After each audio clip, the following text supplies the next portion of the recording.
Question 10. A train is moving along a straight horizontal track. At time t seconds, its velocity is v and acceleration is a, and a is inversely proportional to v. Okay. Write down a differential equation satisfied by v.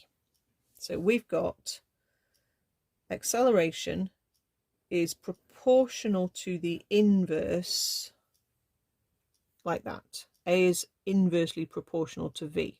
If we turn that into an equation, we put a multiplying factor in, and we'll say A is k over v.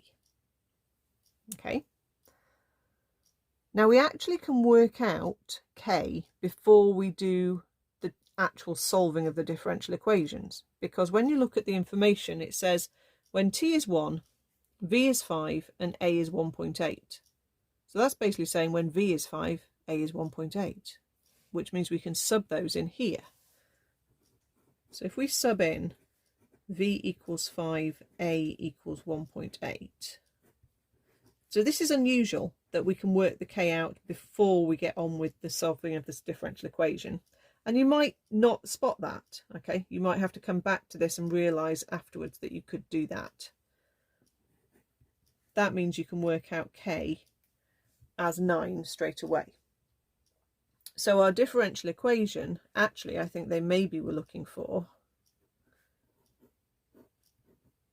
the k worked out as the 9 in here.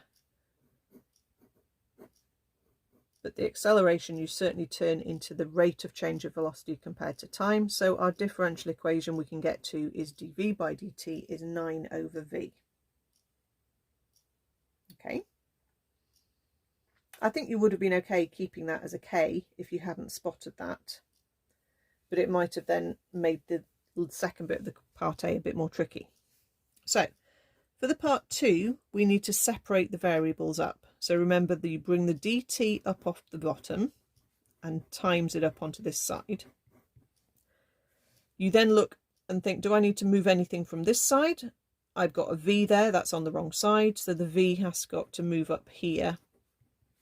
I don't need to move the 9. It's probably better if I don't.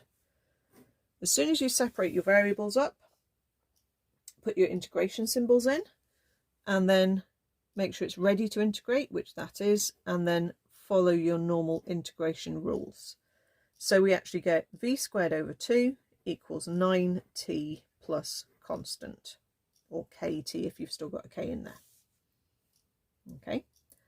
We've then got, when t is 1, v is 5. We can use that. So 25 over 2 is equal to 9 plus c. 25 over 2, take away 9, is 7 halves. Pop that back in. v squared over 2 is equal to 9t plus 7 over 2. Just multiply through by 2. V squared is 18t plus 7. And that's where we were supposed to get to.